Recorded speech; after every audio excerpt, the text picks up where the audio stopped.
하나님이나 예수님을 만났어요. 만났을 때 그들의 삶은 바뀌었습니다. 믿음의 조상이라 그렇게 일컬어지는 아브라함은 예수님을, 하나님을 어떻게 만났습니까? 하나님께서 아브라함을 찾아가 주셔서 그를 만났죠. 내가 너로 복을 주어 큰 민족을 이루고 내게 복을 주어 내 이름을 크게 창대하게 하리니 너는 복이 될지니라. 그러나 아브라함은 큰 민족을 이루겠다 하신 그 하나님의 말씀을 자기 때에는 못 봤어요.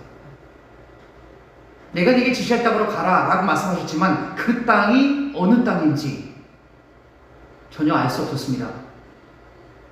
큰 민족을 이루겠다고 말씀하신 하나님의 말씀도 당장은 보이지 않았고 내가 네게 보여줄 땅으로 가라 했지만 그 땅도 어느 땅인지 몰랐어요. 그러함에도 그 길을 갔어요. 성경은 어떻게 적고 있냐면 그가 여호와의 말씀을 따라갔고 그렇게 적습니다. 비록 눈에는 보이지 않다 할지라도 당장은 보이지 않는다 할지라도 여호와 하나님께서 하신 그 말씀이니 그 말씀 따라 가겠다라고 하는 것이 믿음인 것입니다. 오늘 본문에도 믿음으로 행한 사람이 나오죠. 그 사람은 회당장 야이로라는 사람입니다. 야이로가 어떤 믿음으로 어떤 주님 앞에 나가는지 함께 보겠습니다. 첫 번째는 엎드리는 믿음입니다. 따라서 하겠습니다. 엎드리는 믿음. 엎드리는 모습은 구약이나 신약에서 많이 나오죠.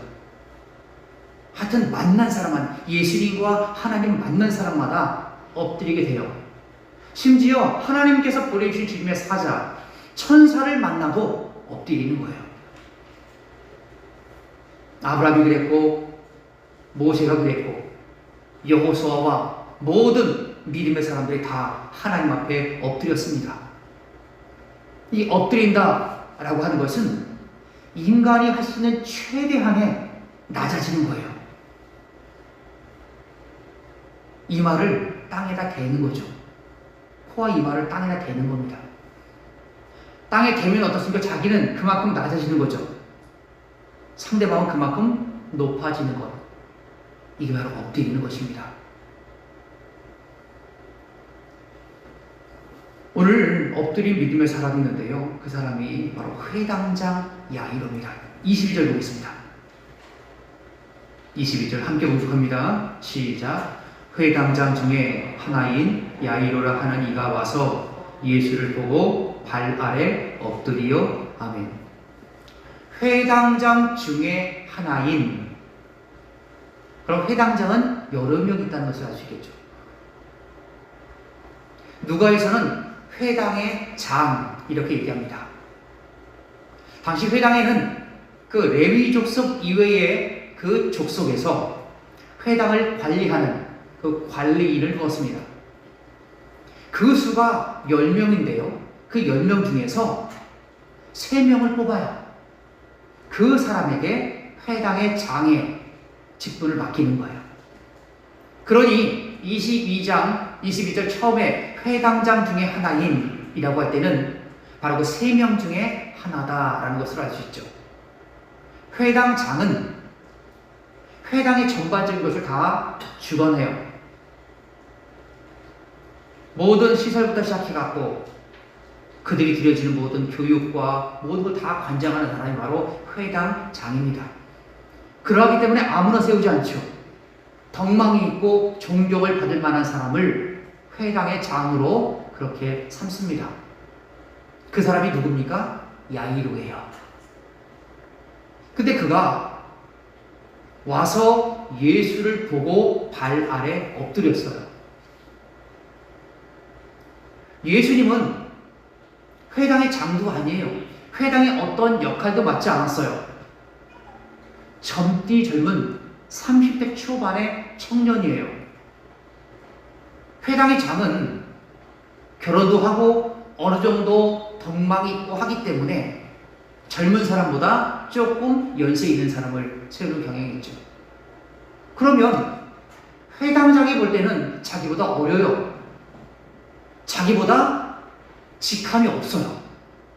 지금 예수님은 아무런 회당에서 역할도 맡지 않았어요. 그렇다고 뭐 예루살렘에서 뭘 그렇게 뭐 유명한 바울처럼 그런 학파 밑에서 그렇게 교육받은 것도 아니고 그렇습니다. 그런데 그가 예수님을 보고 발 아래 엎드렸어요.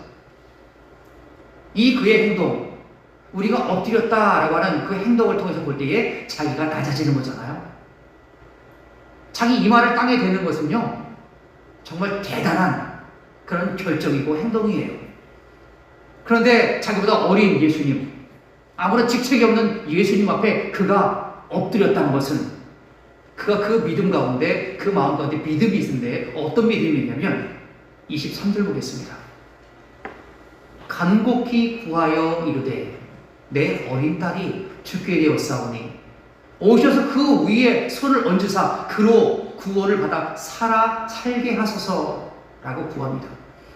그 마음 가운데는 바로 이분이야말로 나의 어린 딸을 살려주실 수 있는 분이로구나 라고 하는 믿음이 있었어요. 그러기 때문에 엎드리는 거죠. 회당장이 엎드렸어요. 청년 앞에. 사람들이 다 보고 있죠. 예수님과 예수님 홀로 가는데 그 뒷곁에서 예수님께 엎드린 게 아니에요. 예수님이 가는 곳이면 사람들 다 모여요. 바글바글해요. 그런 상황 가운데 예수님 앞에 자기 모든 것을 다 내려놓고 엎드리겠다는 거예요. 여러분, 이러한 그 믿음의 결단을 통해서 그런 하나님의 은혜를 경험합니다. 우리가 하나님 앞에 나갈 때는요, 엎드려야 돼요. 내가 나이가 몇인데, 여러분, 하나님보다 다 어리잖아요. 내가 직책이 사회적인 내 지위가 뭔데, 그것은 인간 가운데가 통용되는 것이죠. 하나님께서 바라보실 때는 정말 부족하기 짝이 없고, 하나님께서 바라보실 때는 그 있는 그 직책, 그 나이, 그 모든 권력, 그런 건 다 아무 소용이 없어. 하나님 앞에 나갈 때는 우리는 어린 아이처럼 엎드려야 돼요. 다 어깨에 있는 거 다 버리고 하나님 앞에 엎드려야 합니다. 엎드리는 신용만 하는 것이 아니라 엎드려도 그냥 납작 엎드려야 돼요. 이것이 바로 하나님께서 또 예수님께서 원하시는 삶이에요. 그러하기 때문에 예수님께서는 그 다음에 야이로와 함께 그 어린 딸을 고치러 가게 됩니다. 참 엎드리는 것, 참 겸손한 그런 모습이죠. 이소부와의 이런 얘기가 나옵니다. 해가 질 무렵 늑대 한 마리가 쫙 거닐고 있었어요. 그리고 해가 딱 지니까 그림자가 쫙 길게 크게 보이지 않습니까? 자기를 딱 보고 그림자를, 와, 태양이 비친 나의 모습이 정말 이렇게 크다니 대단하다. 아니 내가 이렇게 컸다니, 아니 몰랐는데 정말 굉장히 큰데. 그러면서 늑대가 으쓱한 거예요. 야, 내가 이 숲속의 왕이 될 일이다. 아, 저 것들 그냥 아무것도 아니야. 내 등치가 얼마인데, 야, 보니까 3m 넘어. 사자? 아, 사자는 아무것도 아닐 거야. 막 보는 동물마다 괴롭히기 시작합니다. 그러면 자기가 왕이 되려고. 어느 날 사자를 만났어요. 늑대가 사자를 만나서 한번 싸우겠다라고 하는 거예요. 여러분, 어떻게 됩니까? 한 방에 그냥 다 떨어지는 거죠, 늑대는. 저 우화는 우리에게 무엇을 알게 합니까? 겸손하라는 거예요. 자기 자신보다 더 센 사자도 있고, 자기 자신보다 더 잘하는 사람들은, 우리로 말하면 사람들은 언제든지 어느 곳에든지 있다고 하는 것입니다. 겸손한 것. 우리가 하나님 앞에 나갈 때는 겸손해야 합니다. 이마를 땅바닥에 대고 납작 엎드린다는 것은 겸손하지 못하면 하지 못하는 행동이에요. 우리가 하나님 앞에 나갈 때 하나님의 은혜를 반드시 받기 위해서는 반드시 겸손해야 된다. 엎드려도 그냥 납작 엎드려야 된다. 우리 하나님께서는 여러분에게 그런 훈련을 시킬 때가 있어요. 아, 저 하나님께서 정말 이렇게 낮아지도록 하게 하는구나. 어떻게 할 수 없을 막 그런 상황이 되지 않습니까? 그러면서 하나님께서 우리로 하여금 겸손의 훈련을 시키는 거예요. 그렇게 훈련받고 연단받아서 믿음이 성장하는 것이죠. 오늘 이 본문에 나오는 야이로는 사회적으로 지위도 있었고 나이도 있었습니다. 사람들이 바라보는 이목도 있었어요. 그러나 그 앞에 하나님 예수님 앞에 엎드려 그의 모든 간구를 했을 때 예수님께서 그의 소원을 들어주시러 가게 됩니다. 여러분, 우리 안에도 이런 겸손함이 있기를 바랍니다. 엎드리되 정말 하나님 앞에서는 좀 모든 거 다 버리고 엎드려서 구하는 우리 모두가 되기를 간절히 바랍니다. 두 번째는요, 이 야이로의 믿음은 바로 기다리는 믿음입니다. 따라서 하겠습니다. 기다리는 믿음. 신앙생활은 어떤 면에서 보면 참 기다리는 그거예요. 기다린다라고 하는 매우 어렵죠. 하나님께서 노아에게 말씀하십니다. 당대에 그 하나님 앞에 사람들의 포악함 가득했어요. 그리고 부패했습니다. 그러나 노아는 하나님 앞에 완전하게 행한 그 사람이었습니다. 하나님께서 노아에게 말씀하시죠. 너는 가서 너를 위하여 고페르 나무로 방주를 지어라. 길이가 300규빗, 폭이 50규빗, 높이가 30규빗. 한 규빗이 45cm니까 300규빗이면 약 135m 정도 됩니다. 길이가 130m짜리 배를 만들려고 하는 거예요. 기간을 보니까 노아 500세 되던 해에 자녀를 낳고요. 600세 되던 해에 비가 와요. 그러면 최대한 잡아야 100년이고 짧게 잡으면 아이들이 성장하여서 결혼까지 했으면 약 그 기간은 70년에서 80년 동안 그렇게 노아가 방주를 만들어요. 노아가 방주 만드는데 다행입니까? 아니죠. 시간이 정말 오래 걸려요. 그런데 노아의 입장에서는 언제 비가 올지 몰라요. 우리는 알죠. 아, 노아 600세 되던 해에 비가 오는구나. 우리는 압니다. 왜? 성경을 다 끝까지 봤으니까. 근데 노아는 압니까? 모릅니까? 몰라요. 하나님께서 500세 넘고 그 언젠가 하나님께서 말씀하시고 그 다음에 어떻게 될지 몰라요. 노아는 하나님의 말씀에 순종하여서 배를 만들기 시작하고요. 언제 비가 올지 모르지만 그러나 계속해서 기다리고 또 기다립니다. 그때에 하나님께서 모든 게 다 완성되고 다 끝난 그 무렵 하나님께서 비를 내리시죠. 노아는 정말 당대의 완전한 사람뿐만 아니라 하나님의 말씀을 기다렸던 사람이에요. 여러분, 믿음은 기다리는 겁니다. 당장 되지 않아요. 당장 되지 않지만 그러나 먼 훗날 하나님께서 그렇게 이루실 것을 바라보며 기다리는 것, 그것이 믿음이라는 거예요. 오늘 본문 말씀 보니까 야이로도 기다립니다. 35절 말씀 보겠습니다. 35절 시작. 아직 예수께서 말씀하실 때에 회당장의 집에서 사람들이 와서 회당장에게 이르되 당신의 딸이 죽었나이다. 어찌하여 선생을 더 괴롭게 하나이까? 아멘.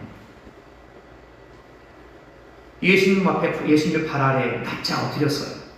간구하고 자신의 딸을 살려달라는 거예요. 예수님께서 그 마음을 보시고 함께 가십니다. 빨리 가면 얼마나 좋겠습니까? 그러나 곧장 가도 시원찮을 판에 가다가 누굴 만납니까? 12해를 혈육적으로 앓던 여인을 만나요. 그 여인이 예수님 몰래 뒤에 와서 옷가에 손을 딱 대고 만져요. 누가 내 옷에 손을 대었느냐? 제자들이 얘기합니다. 아유, 선생님, 아니, 지금 사람들이 이렇게 많은데, 아니, 누가 지금 내 옷에 손을 대었냐? 라고 말씀하십니까? 사람이 이렇게 많잖아요. 옷에 손을 닿을 수 있는 것이죠. 아니다. 누군가 나에게 손을 대었도다. 그러면서 예수님은 두리번거리시는 거예요. 그 여인은 혈류에 근원된 것, 근원이 벌써부터 마르고 병이 나은 것을 몸에 깨달아요. 예수님께서 바라보실 때 그 여인을 숨기지 못할 줄 알고 나와서 그 자초지종을 다 설명합니다. 예수님께서 그 여인과 말씀하시죠. 내 죄를 사함받았느니라. 그것을 바라보던 그 회당장 야이로의 마음은 어땠을까요? 타들어가는 거예요. 지금 야이로는요, 한시가 급해요. 자기 딸이 죽어간다니까요. 우리 말하면 지금 앰뷸런스 타고 바로 병원으로 가야 돼요, 응급실로.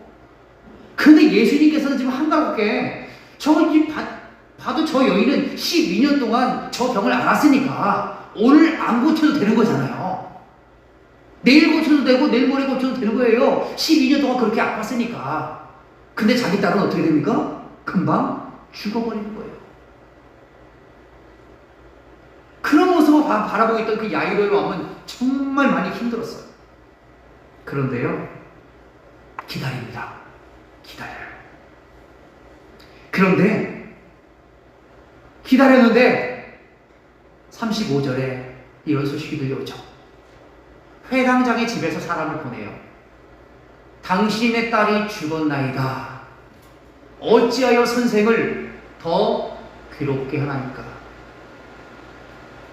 여러분, 저 소식을 들었을 때에 여러분이 만약 야이로라면 여러분 마음이 어떻겠습니까? 내 딸이, 내 그 자식이 죽어가는데, 자식이 죽어가는데 빨리 가도 괜찮은 판에 예수님은 그 여인과 함께 말씀을 나누고 그렇게 하고 있는 모습을 보았을 때 정말 미치는 거예요. 여러분의 자녀가 응급실에 함께 가보신 적이 있으십니까? 가슴이 타들어가요.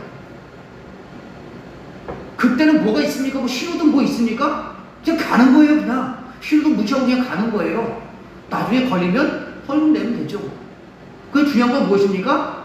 아이를 살리는 게 급하잖아요. 그런데 기다리고 또 기다렸는데 어떻게 됩니까? 당신의 딸이 죽었나이다 라고 하는 소식을 듣는 거예요. 와, 정말 눈물 나지 않습니까? 정말 힘든 거예요. 아니, 조금만 예수님께서 빨리 가셨더라면 내 딸이 살 수 있었을 텐데, 저 여인만, 저 여자만 안 만났더라면 예수님께서 금방 가실 수 있었을 텐데, 아니, 내가 조금이라도 빨리라도 하루만 먼저 예수님을 찾아갔더라면 내 딸이 살 수 있었을 텐데. 여러분, 그런 자책이 들지 않겠습니까? 원망과 자책과 앞으로 닥칠 그 모든 일들, 내 딸 없이 또 어떻게 살아가야 하느냐. 그런 상황 가운데 예수님께서 말씀하시죠. 36절 말씀. 예수께서 그 하는 말을 곁에서 들으시고 회당장에게 이르시되 두려워하지 말고 믿기만 하라 하시고. 아멘. 예수님께서는 회당장 야이로의 마음을 아셨어요. 두려워하는 마음. 근데요, 성경 어디를 보더라도 회당장의 야이로가 예수님을 책망하거나 여인에게 뭐라 그러거나 아니면 뭐 자책하는 그것이 없어요. 계속해서 기다리고 또 기다려요. 와, 정말 너무 답답하지 않습니까? 자기 딸이 죽어가는데, 결국은 죽었는데 거기서 아무 말도 하지 못하고 묵묵히 있는 그 모습을 바라볼 때에 정말 내가 그 입장에서 있다면 정말 너무 화가 날 거예요. 근데 야이로는요, 참아 또한 기다립니다. 이게 바로 믿음이에요. 우리도 신앙생활 감당하다 보면 정말 화가 나는 일이 있어요.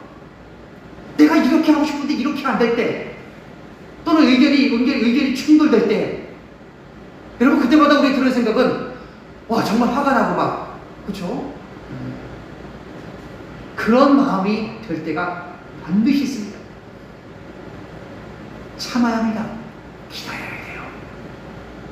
기다리면 해결이 되는 거예요. 산에서 조난당한 사람들이 많이 있습니다. 저렇게 막 조난을 당하죠. 그런데 대부분 조난당하는 그 현장에서 시신을 발견하기보다는 거의 민가에서 가까운 곳에서 시신을 발견하는 수가 많다고 합니다. 그래서 마을 근처까지 내려왔는데 그 조난당한 사람은 거기가 어딘지 모르는 거예요. 그러다가 견디다가 그냥 죽는 거죠. 그럴 때에 산악 전문의는 이렇게 조언합니다. 조난당해서 버티다가 이제는 마지막이라고 느껴졌을 때에 30분만 더 버텨라. 그러면 살 수 있다는 거예요. 여러분, 이것이 비단 그 산에서 조난당했을 뿐만 아니겠습니까? 우리 신앙생활도 마찬가지예요. 정말 이것까지 내가 참아야 하고 이것까지 기다려야 합니까? 라고 하는 한계 상황이 있을 수 있어요. 그것까지 참으셔야 합니다. 정말 우리 신앙생활은 어떻게 보면 정말 힘들고 정말 어려운 것이 바로 우리 신앙생활이에요. 자꾸 또 참아야 돼요. 예수님께서 말씀하셨잖아요. 칼을 집에 꽂아라. 정말 제자들 입장에서 보면 이것까지 내가 참아야 합니까? 이것까지 참아야 한다. 만약 베드로가 거기 있는 병사들과 딱 칼로 다 제압해갖고 예수님을 딱 구해냈더라면, 여러분, 그 예수님의 십자가의 고난은 아마 없었을 거예요. 참아야 합니다.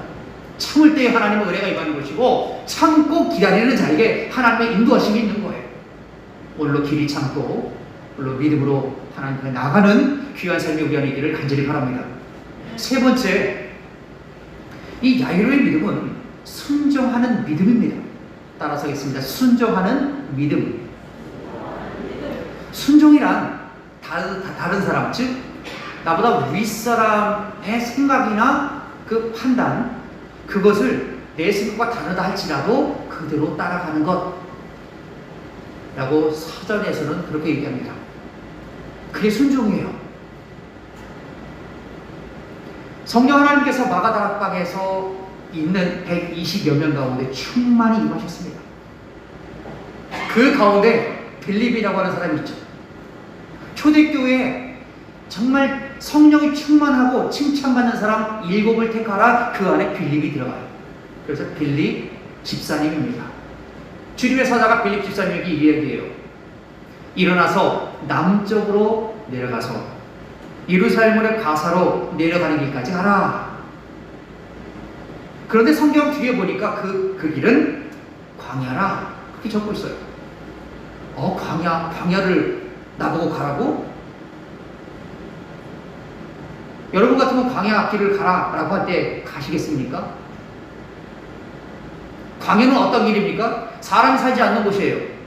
사람이 그냥 스쳐가는 곳이고, 죽음의 땅이 바로 광야고 사막이에요. 만약에 주님의 사자가 내려가면 누구를 볼 것인데 그 누구에게 복음을 전해라. 정확하게 좌표를 딱 찍어서 말씀하셨다면 얼마나 좋았을까. 그러나 그런 것들을 듣지 않는다 할지라도 빌립은요 그대로 순종해요. 뒤에 보니까 일어나 가서 보니, 그 뒤에 그렇게 적고 있어요. 일어나 가서 보니, 뭐 다른 토가 안 달려 있어요. 일어나 가서 보니예요. 성령의 사람은 이런 사람이에요. 가라, 가는 거예요. 가지 마, 가지 않는 거예요. 열어주시면 가고 문이 닫히면 안 가는 거예요. 이것저것 다 핑계대고 뭐 아우 거기 강의인데 아유 전 입이 둔해고요. 안 돼요. 아이 보낼 자를 보내주셔서. 여러분 이렇게 말하는 사람은 성령이 충만한 사람이 아니에요. 성령이 충만한 사람은 성령님께서 가라하시면 가는 거예요. 온전한 순종이 그 안에 있는 것입니다. 오늘 본문의 40절 말씀 보겠습니다. 40절 함께 보도합니다. 시작. 그들이 비웃더라. 예수께서 그들을 다 내보내신 후에 아이의 부모와 또 자기와 함께 한 자들을 데리시고 아이 있는 곳에 들어가사 아멘. 사람들이 와서 야이로에게 말씀합니다. 아이가 죽었습니다. 더 이상 선생님을 괴롭게 하지 마십시오. 근데 예수님은 말씀하시죠. 두려워하지 말고 믿기만 해라. 그러면 여러분 야이로는 이 두 가지 중에 하나를 선택해야 돼요. 자, 사람들이 얘기하는 게 딸이 죽었대. 딸이 죽으면 끝이잖아요. 딸을 살려달라고 했는데, 그리고 하는 조언이 뭡니까? 선생님을 괴롭게 하지 말라는 거예요. 내가 이런 행동이 예수님을 괴롭게 할 수도 있겠구나 라고 하는 조언이에요. 그러나 예수님은 두려워하지 말래요. 믿기만 하래요. 어떻게 할 것인가? 야이로는 예수님을 따라갑니다. 가보니까 상황이 더 안 좋아요. 아이가 죽었어요. 사람들이 막 울고 난리가 났어요. 어찌하여 우느냐? 이 아이가 죽은 것이 아니라 잔다. 예수님께서 그렇게 말씀하셨어요. 그런데 사람들이 비웃어요. 성경은 뭐 자세하게 뭐 어디까지 얘기하지 않지만 그러나 막 비아냥거리고 그랬을 거죠. 그 상황 가운데 그러면 야이로는 어떻게 할 것인가? 완전히 사람들이 비웃어요. 사람들이 뭐라 그래요? 그때까지 예수님을 따라갈 것인가? 아니면 그 상태에서 그만둘 것인가? 그런데요, 야이로니까 40절에 보니까 아이 부모와 제자들과 예수님이 아이 있는 곳에 들어갑니다. 달리라 붐! 소녀가 일어나라. 일어나서 그 아이가 깨어났습니다. 믿음이라 그래요. 사람들이 뭐라고 그러든 비웃든 말든 신경 쓰지 않는 거예요. 아이가 죽었습니다. 그냥 선생님을 괴롭게 하지 마십시오. 어떻게 보면 그 말이 일리가 있는 것 같아요. 왜요? 내가 조금 그래서 예수님하고 괴로울 것 같으니까. 그게 아닙니다. 사람들이 비웃어요. 조롱해요. 그러함에도 불구하고 끝까지 예수님 말씀을 믿고 순종하는 거예요.